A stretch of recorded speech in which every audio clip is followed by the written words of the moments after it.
Hello again and good morning. Again, my name is Jeff Stoffer, Community Relations Director with Elville and Associates, and welcome again to our Town Hall webinar this morning.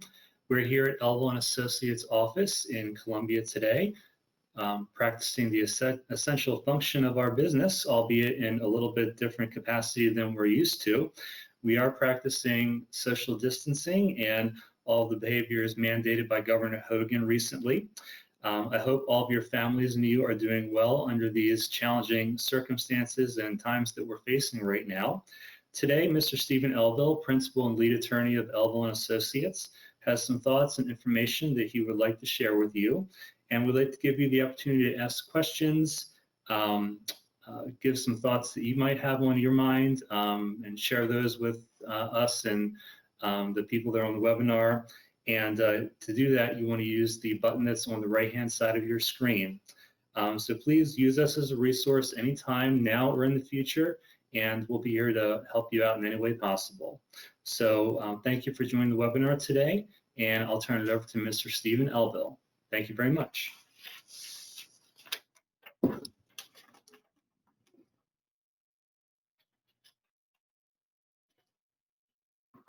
Good morning, everyone. And thank you for tuning in here to the webinar. Jeff and I are coming to you this morning from our large conference room in our Columbia office. And I would like to wish everyone a happy Easter in advance and a happy Passover in advance. And just thank you again for tuning in. The purpose of the webinar today is really to give clients and advisors and anyone else who's tuned to the webinar a chance to ask questions. We know many of you have concerns and so forth, so I'm hoping we find you this morning safe and well, and that you're practicing all the extreme safety precautions to keep you, yourself and your family safe. Here at the firm, we are practicing strict protocols for entry into the office and keeping all of our employees safe, all of the attorneys and staff and clients who visit the office from time to time. Now, with that said, I want to give our clients and advisors some idea of what's happening here as far as our essential functions. So we are complying with Governor Hogan's orders. We're taking everything very seriously, and we are only having clients come into the office if it's absolutely essential. And we are basically continuing our function of legacy estate planning and elder law planning and special needs planning, and as Jeff said, albeit under different changing circumstances. So we're making sure clients can sign documents out of the office. We're making sure under some circumstances clients can sign documents here at the office, even in their vehicles, for example. And if it's absolutely essential, like we have one particular signing today, clients can come into the office, and we're using strict protocols on how that's being handled. So we are considered an essential business, and so we're taking it very seriously that we are open for business, we're taking care of our clients, but we are doing it under extreme and strict protocols. So one of those particular functions that the governor thankfully ordered more than a week ago was the ability for us to engage in remote notarization.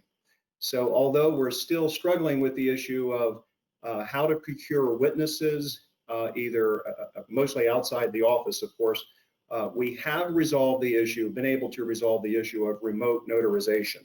So documents such as financial powers of attorney and trusts and those kinds of documents can be notarized if necessary by remote notarization.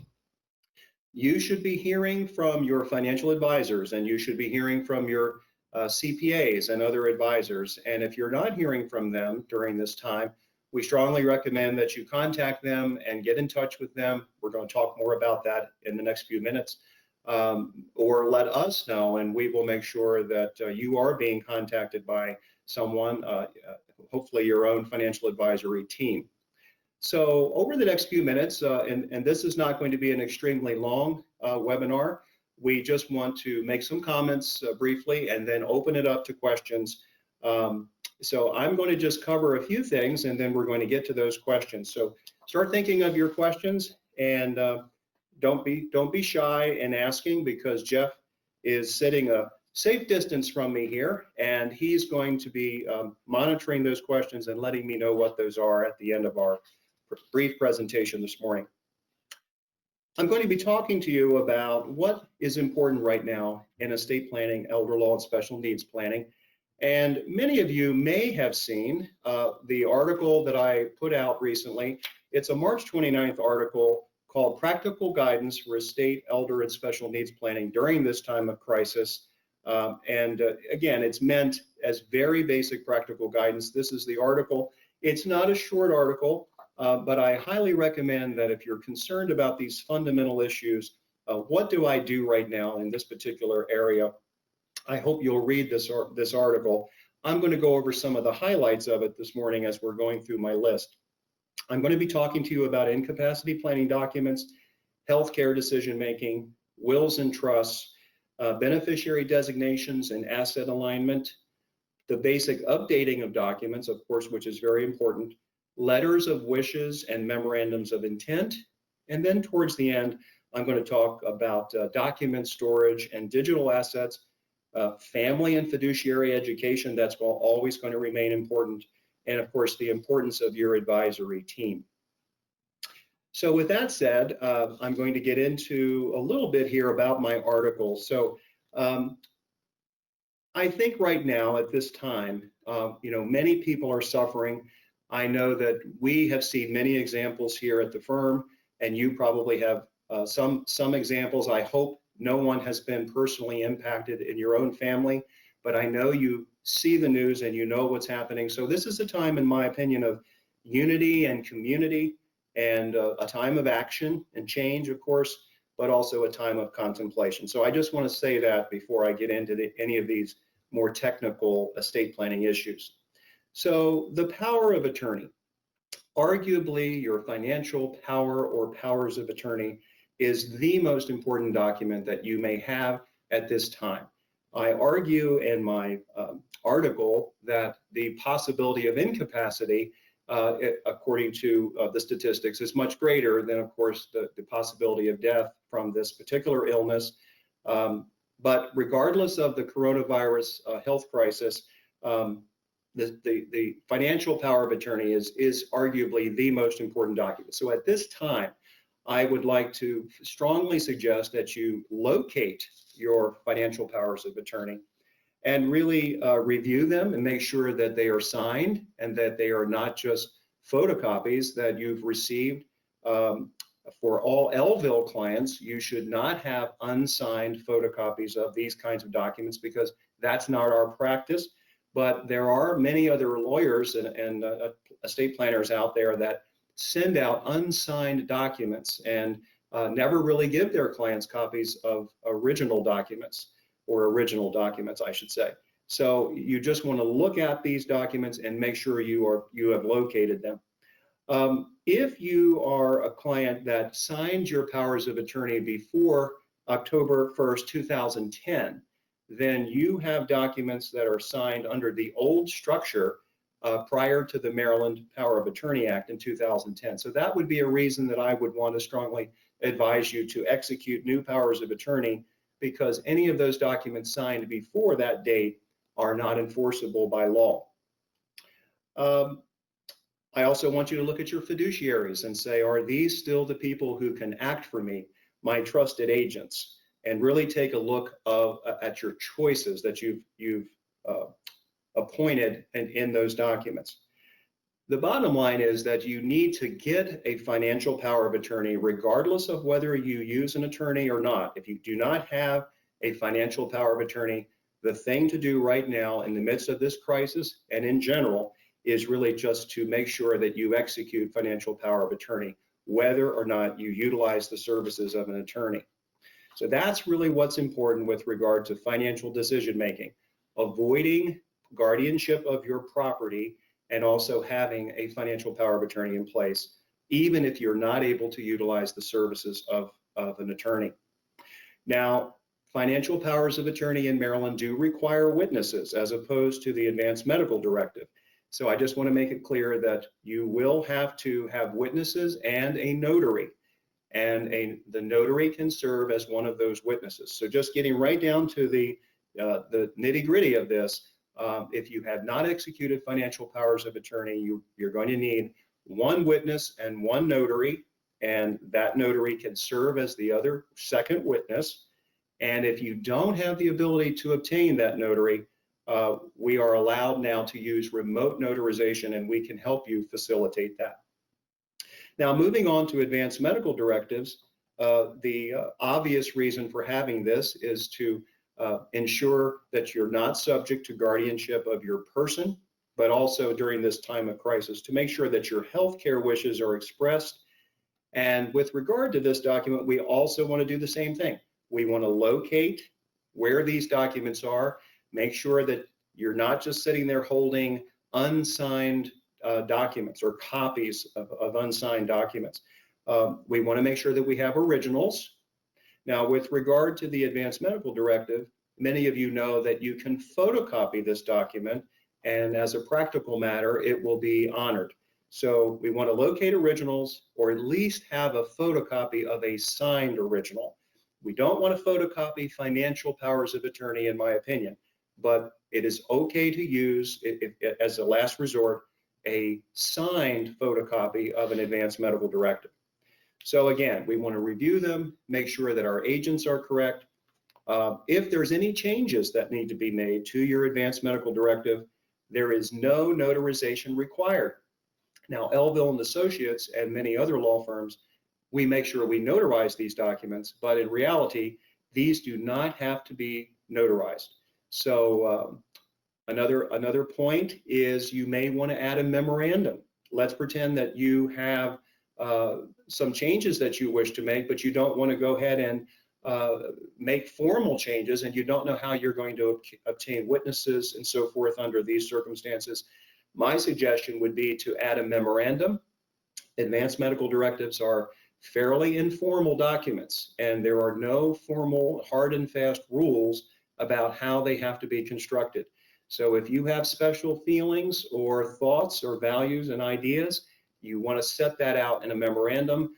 I strongly encourage you to do that and attach it to the back of the advanced medical directive. In my article of March 29th, I did include three hyperlinks that I feel are very informative if you have questions about the advanced medical directive. And by the way, if you don't have a copy of my March 29th article, Jeff and I will make sure that you receive it. If you will email us, you can email me at steve@elvilleassociates.com, and you can email Jeff at jeff@elvilleassociates.com, and we will make sure you get a copy of that article. It's also going to be in our upcoming new newsletter.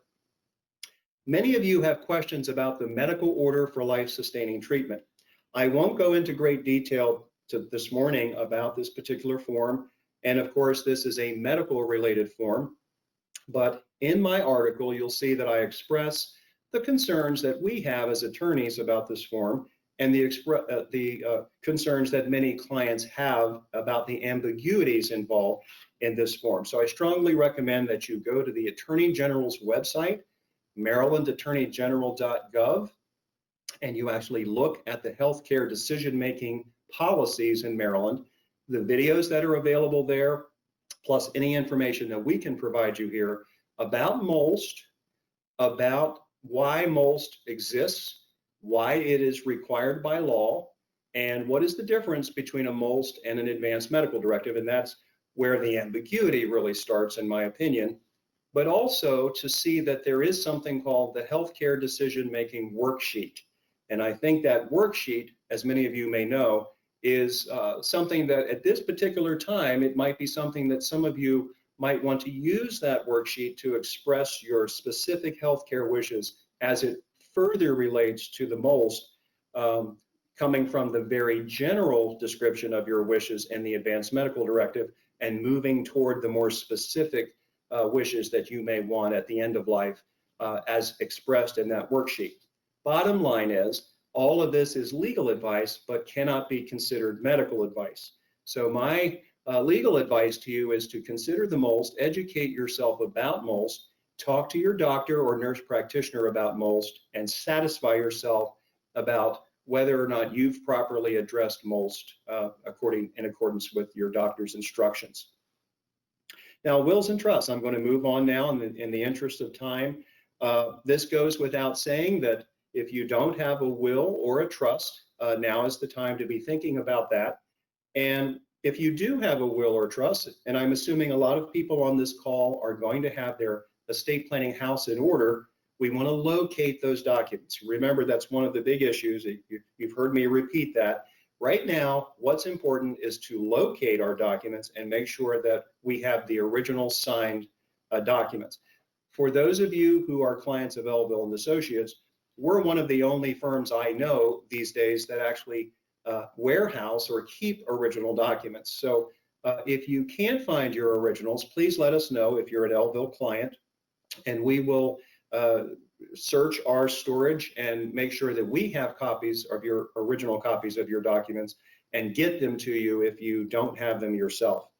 So we want to locate these. We want to make sure that the appropriate documents are witnessed. So remember, wills do not have to be witnessed. Wills do not have to be notarized is what I'm saying. Wills do have to be witnessed. Advanced medical directives have to be witnessed, but they do not have to be notarized. Financial powers of attorney have to be witnessed and notarized, and trusts have to be witnessed and notarized. So we want to review our beneficiary designations. We not only want to locate our documents and make sure we have originals or make sure we know where the originals are. We want to take time now to look at our beneficiary designations, okay? We want to make sure that our beneficiary designations and our wills or trusts reflect our current wishes. And if we need to make any changes, we can make these changes through technological means and alternate means at this time. We also want to think here about memorandums of intent. So I'm going to talk to you in terms of memorandums of intent, which are very instructional. Some people call these letters of wishes. Jeff and I gave out a sample letter of wishes at our recent client care program, and we led the group through a series of exercises to start the construction of a custom letter of wishes. The bottom line is, if you have special instructions at this time and you want to set those down in the form of a memorandum, I strongly encourage you to do that and to sign it, and if it's possible, have it witnessed and attach it to the back of your will or trust, a special needs trust, or an advanced medical directive. All of those things are appropriate for a memorandum. The bottom line about wills and trusts is if you don't have one, you should get one at this time, whether or not you use the services of an attorney. And we are here if you don't utilize an attorney, but you have some questions. I would strongly recommend that you ask us and we can review documents that you have obtained elsewhere if you have any questions about the legitimacy or the structure of those documents. I think we have some questions coming in. We do have a question, Steve. All right. Would you like me to answer some questions now, Jeff? Yeah, sure. Okay. We do have one. The question is, in this age of technology, emails, online bank accounts, passwords, etc., should our wills, trusts, powers of attorney address this? Is there a specific form for this, giving permission to specific individuals to access electronic info? Okay, so hopefully you could hear that. Jeff just made me aware of a question that's come in. And if I understood the question exactly, it has to do with digital assets. And the question was, if we have digital assets, given this particular day and age of domain names and bank accounts and online accounts and of every kind, should we have specific provisions for those digital assets in our documents? And the answer is absolutely yes. So about 3 or 4 years ago, Maryland became a signer on what was called the Fiduciary Digital Assets Act, basically. And this was a large national act that at that time, Maryland had become, I believe, the 26th state to sign on to the Digital Assets Act, which basically made it legal and legitimate for your fiduciaries to be able to handle digital assets. So whether it's a trustee of a trust, personal representative under a will, an agent under a financial power of attorney, or a guardian, that's guardians of a ward in guardianship, the Digital Asset Act applies in that fiduciary capacity. So ideally, powers of attorney, and you'll notice if you look at the Maryland statutory power of attorney, you'll notice that it addresses digital assets. So the Maryland statutory financial power of attorney addresses digital assets. Any other power of attorney other than the Maryland statutory form should also address the authorization to deal with digital assets for your agent. Wills and trusts should also include provisions that allow personal representatives and trustees to deal with your digital assets. Now, if you don't want your agents or fiduciaries to deal with your digital assets, you can opt out, but most people would not do that or choose to do that. So to answer the second part of that question, to be able to implement this into your documents, in my opinion, you would have to specifically authorize the ability of your fiduciary to deal with your digital assets. So I would do that if I were you through a revision or a re-execution of certain documents. But remember, for the incapacity document that is the Maryland statutory financial power of attorney, if you have one of those, and if it's updated over the last 3 or 4 or 5 years, and that's another issue, is making sure that document is updated, because there are new powers that come into that document every so often. You should see, if you look at that document closely, you should see the power to manage digital assets. And if that's not in there, that means you need to update that particular document as well. So I hope that answers that question, that the answer is yes, you do need to address it in your documents. Jeff, do we have other questions? We did have another question, but I believe it's been addressed already by you. Does your office keep copies, originals of these important documents if you develop them for us? I know I'll have my set, but do you keep copies in case I lost mine?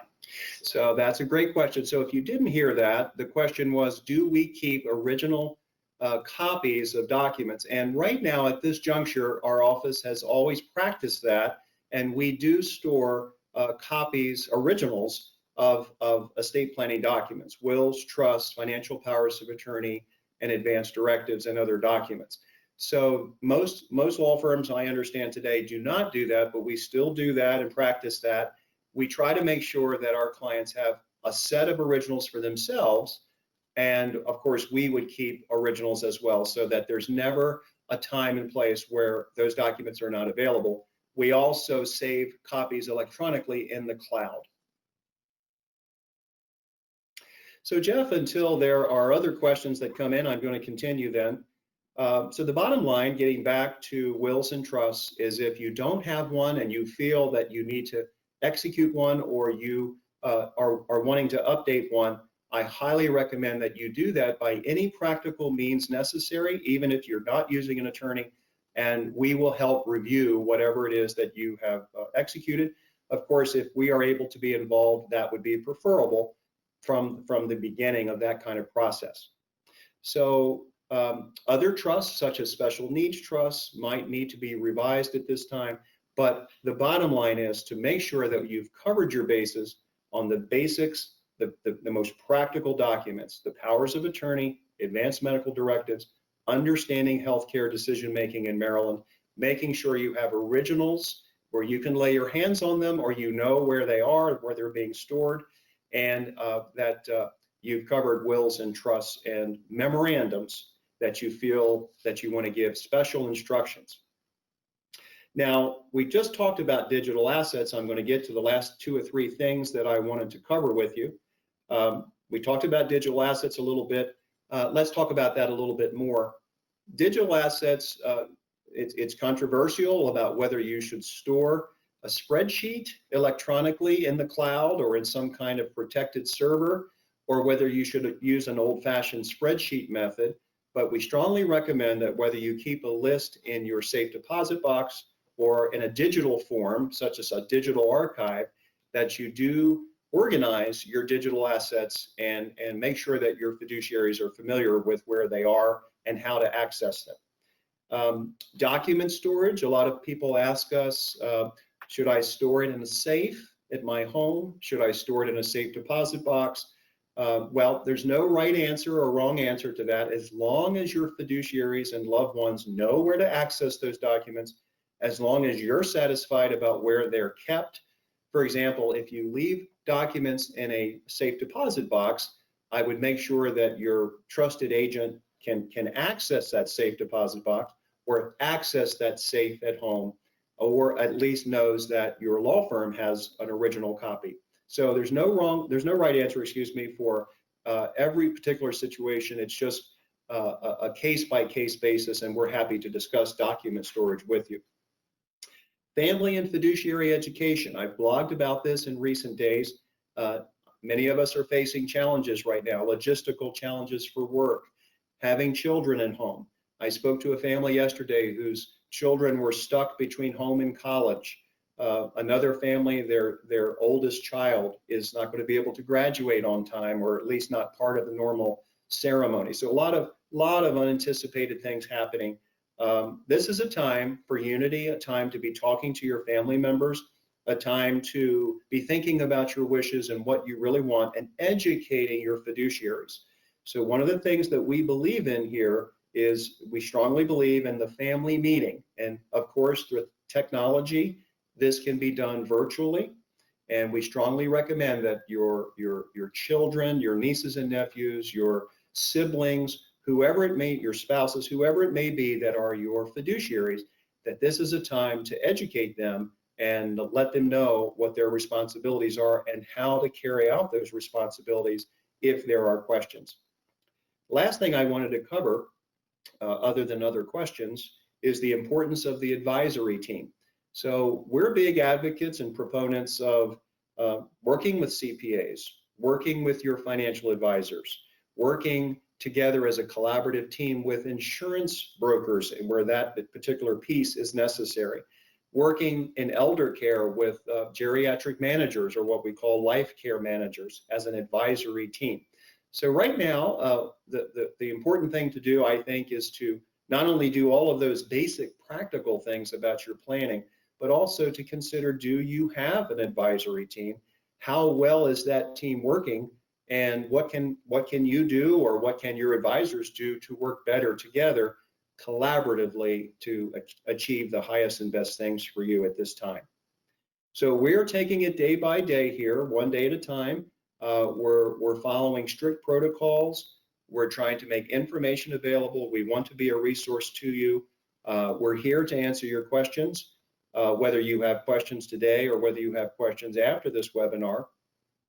And we're here to be a resource again. So take advantage of us if you would like, and our availability to help and to advise, and in whatever capacity that we can.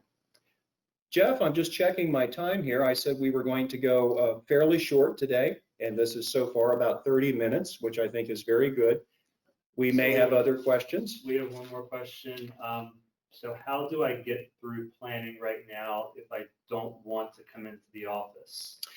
All right, thank you for that question. So if you didn't hear that, someone has asked a very important question. How do I get through the planning process right now if I can't come into the office? Well, of course, we've been very concerned about this very issue for clients, and I'm happy to say that so far everything has gone very smoothly as we've transitioned into lots of video conferences over vendors like Teams. Microsoft Teams seems to work very well for us, and some people prefer to use the Zoom software and webinar software that we're using today. So most of our clients are checking in with us by telephone or video, and we're finding that we can walk through all of the process through the video conferencing and technological means.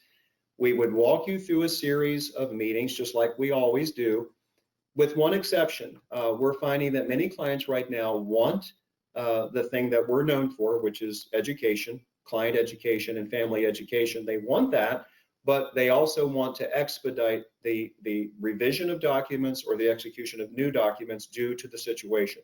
So we're responding by expediting our processes and making sure if people want an educational component, that they still can get some expedited documents. We call them stopgap wills or stopgap ancillary documents, such as powers of attorney and advance directives.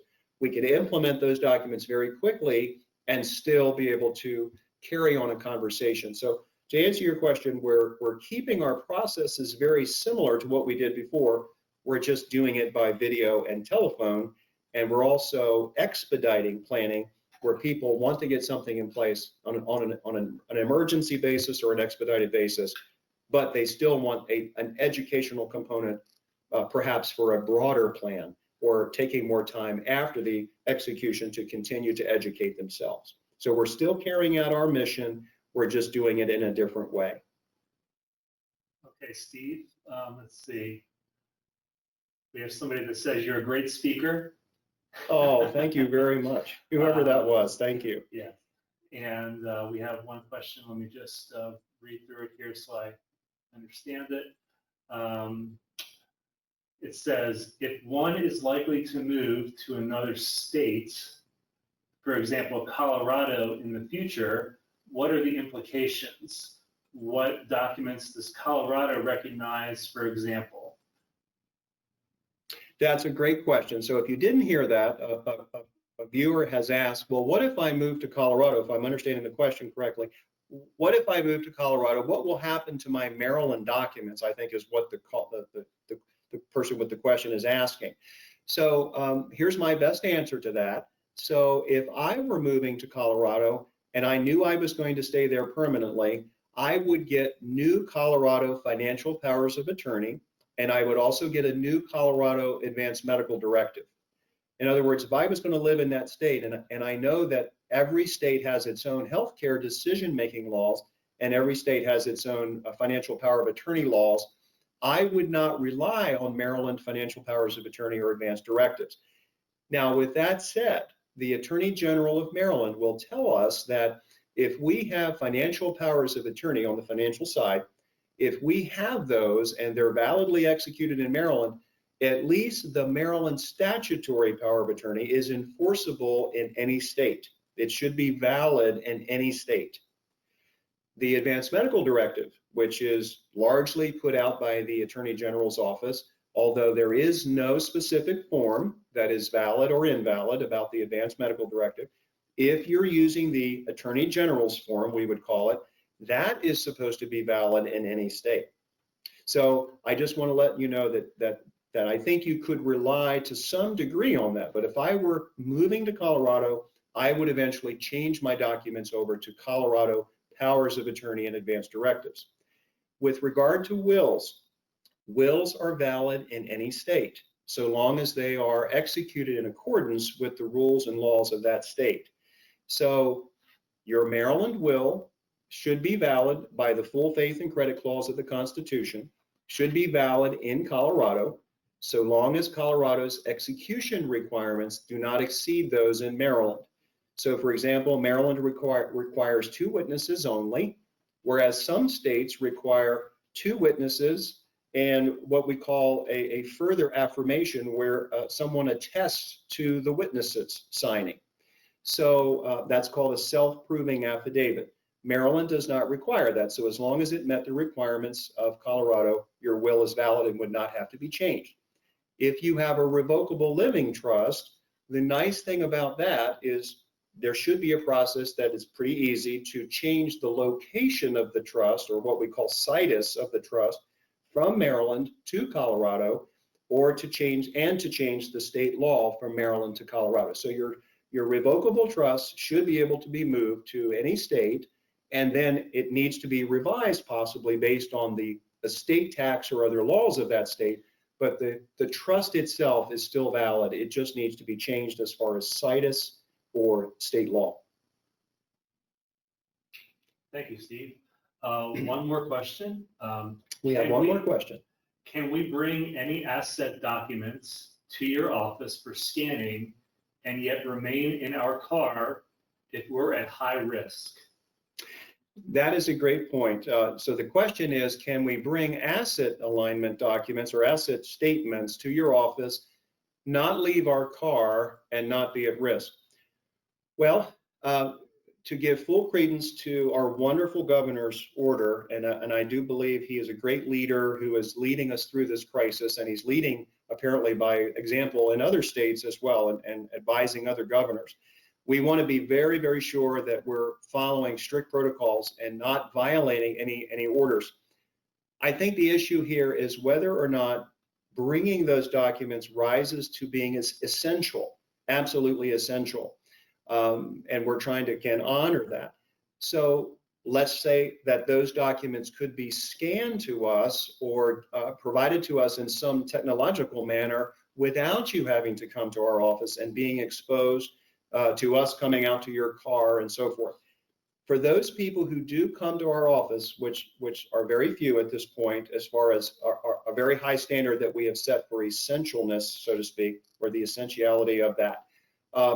We use gloves. We advise the clients to come with gloves, and we are going to use procedures where we can witness documents, for example, without someone having to roll down their windows, and then those documents can be overnighted back to us.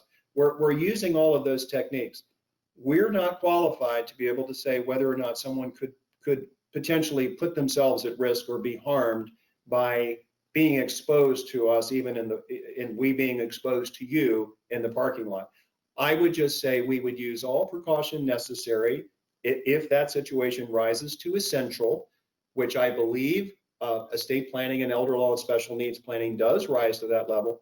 But we're trying to set the bar a little bit higher and saying, is it really necessary to put yourself into that risky situation or potentially risky situation if other means of sending those documents by a secure link might be more advisable, where Mary Kramer, our head administrative person here, could send a secure link to you. So sorry for such a long answer, but I'm just trying to make sure I'm covering all the bases there, that if it rises to the level of essential, we can do that. There are maybe other ways around that you wouldn't have to expose yourself to anything. Another question, Steve, from a good client of ours. What is the date you gave in the beginning after which you need to update the financial power of attorney? Excellent question. So the question was, what was the date I gave in the beginning of the talk about the Maryland Power of Attorney Act and when it came into effect? And that date, I'm just going to look at my document here to make sure, is October 1st, 2010. That's when what was called Loretta's Law was put into place to hold fiduciaries more accountable and to provide for higher scrutiny or higher levels of scrutiny for the execution of powers of attorney and setting the standards at a much higher bar for powers of attorney. And basically that law says that Maryland statutory forms, meaning those recognized by the state of Maryland, if they're executed properly in accordance with the new law and notarized, those are enforceable as a matter of law. And if for any reason they can't be enforced because or they're not accepted, the person who is actually the agent for the principal can sue and actually get attorney's fees. But any power of attorney, whether it's statutory or not, executed properly after October 1st, 2010, is enforceable by law. The powers of attorney prior to that are not necessarily not going to work. I'm not suggesting that they would not work, because what's important with powers of attorney? At a time of crisis, what's important is the powers of attorney work and get you from point A to point B. I'm not saying the ones executed prior to 2010 are not going to work. It's just that by law, they are not necessarily enforceable. Another question, Steve. Roughly, what does it cost to start from scratch? Assuming meaning starting planning from scratch. My will is more than 20 years old and nothing in it is still applicable. What is involved in this process? Thank you very much for that question. So the question is, what is the cost of estate planning? And the person with the question said, well, I have an older will. What would it cost me to update that will? So the best way I can answer that is that we try to meet the needs of all clients or all potential clients, and we have a set of flat fees that most clients like the idea of a flat fee, so they know how much it will be for planning.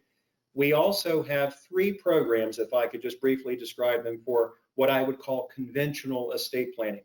So we have what we call our legacy program, and that's what we're really known for, which is our educational component.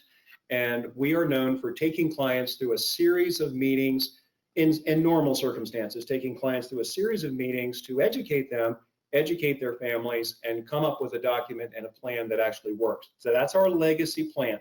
Some people want an educational component, and they want what we offer here and what we're known for, but they don't have all that time to invest in a series of meetings. So some people want that education, they want it much quicker, and we try to meet people in their what they want there, because we have homework assignments and other types of educational tools, podcasting and video, to try to help that person get the same amount of education, but in a much quicker time, because they don't have a lot of time to invest. Then and that's called our self-directed select program. Then we have what we call our self-directed protect program, and this is for someone who has $200,000 or less of investable assets. So we have a program that we set a lower flat fee for clients who have a lower estate or a smaller amount of money that they have as part of their estate. So we try to structure these things according to what people's needs are and what they want. In some cases in elder law, we do wills on an hourly basis, and we do other things in elder law on an hourly basis.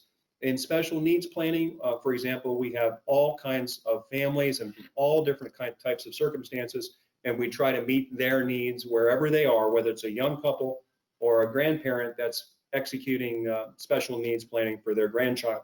So all that to say is that we have a series of flat fees.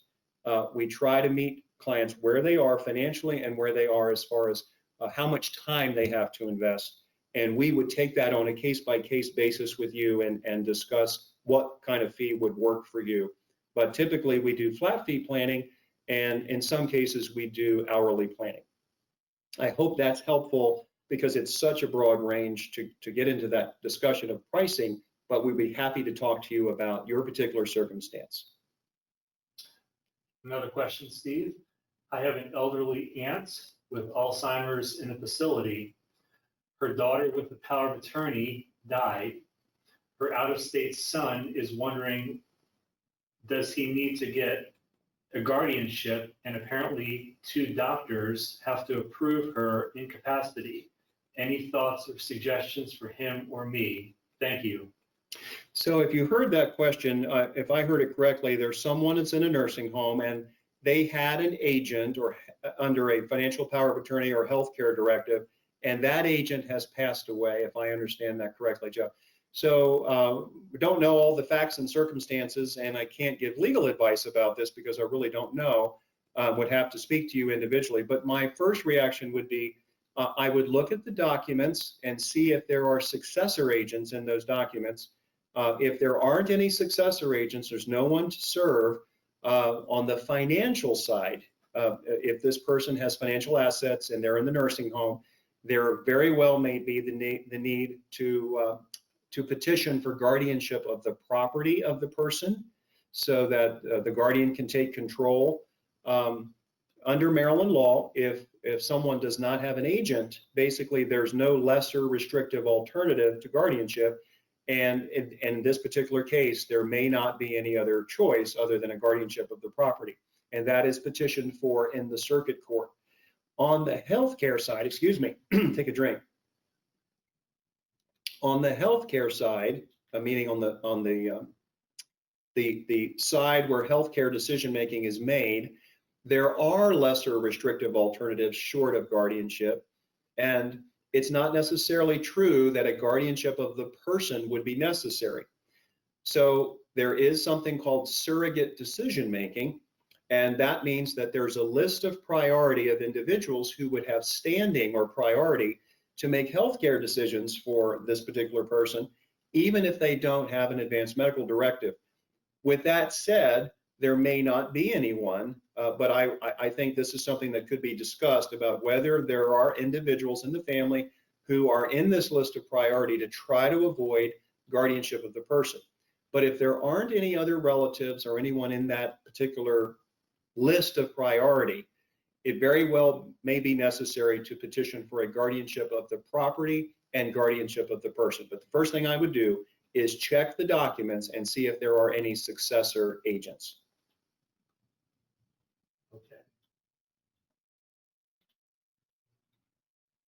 I think we're waiting to see if there are any more questions. Yep. We have one more, I believe. We have one more question. Thank you for your patience.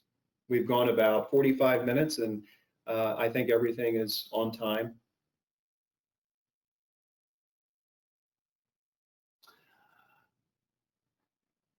I think we have an iteration to a previous question. Maybe you can answer this briefly, Steve. If one's durable power of attorney was developed before 2010, it is not enforceable, but is it still potentially useful? Great question. So I had alluded to this a few minutes ago, and I'm glad you brought it up again to make sure that everyone understands. This question has to do with, if I have a financial power of attorney that was executed prior to 2010, prior to the Maryland Power of Attorney Act, is there any reason to believe it still won't work, is what I'm gathering from the question. And I want to be very clear here. It could very well work, because remember, in my experience, use of a financial power of attorney is circumstantial. You know, here we have a crisis situation, let's say, is why, let's say the power of attorney is needed for the principal who is not well, or it does not have mental capacity. You, the agent, present this document, and the question is whether or not the institution or bank or whoever it is, insurance company, whether they're going to accept it. So in my opinion, you very well may not have any problem using that power of attorney. But in a perfect world, or best practice, if that power of attorney is older than 2010, then if the person still has mental capacity and could execute new powers of attorney, it would be advisable. But if you're kind of stuck with the old one and the person does not have the mental capacity to be able to execute new documents, then all you can do as a good agent is present that power of attorney and assume it's going to be used, assume it's going to be accepted, and just work through the process, and that's what you have to do. So absolutely, it may still work fine. It's just that it's under the old regime prior to 2010. And looks like the last question as of now. Steve, when do you think the courts will reopen? What are they available to process now? That is a great question. So thank you. The question is, when will the courts reopen, and what are they available to do right now as far as processing cases?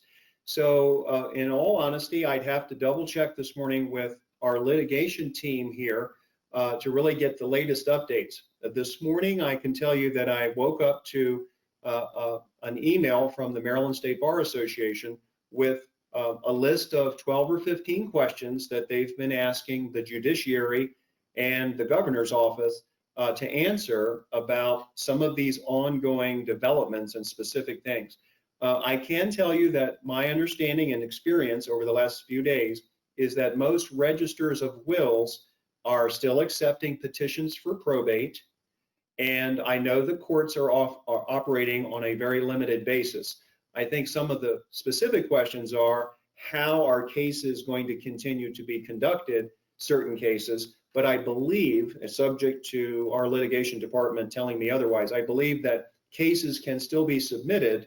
It's just a question of how hearings and other procedural matters are going to be handled within the courts. So my understanding is that everything is on a wait and see right now until May 1st or June 1st. And I'm sorry for the ambiguous answer on the dates, but I can tell you that essential functions are still happening in the courts, but just not on the level that they were before. We did get some information recently that I believe Montgomery County has suspended its probate deadlines for certain cases. So many things like that are happening, where deadlines are being extended, one of the questions I saw this morning in the MSBA email was about statutes of limitations and whether those kinds of things would be extended. One of our attorney partners here yesterday told me that New York yesterday, and I have not read about this myself, I have to admit, but New York has authorized remote witnessing of documents, jumping back to the estate planning side.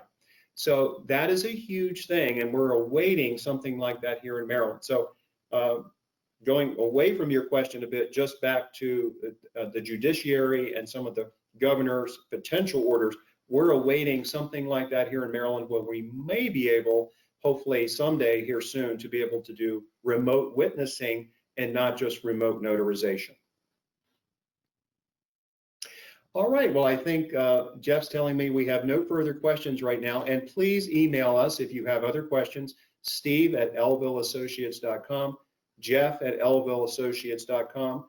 My assistant, Mary Gay Kramer, is mary@elvilleassociates.com. And I thank everyone for being on this webinar and asking the nice questions that you asked. I hope we've been able to communicate some fundamental things that you can do and practical things. And I wish you all the very best for the holidays here and all safety and wellness. And be very, very careful out there. Thank you so much.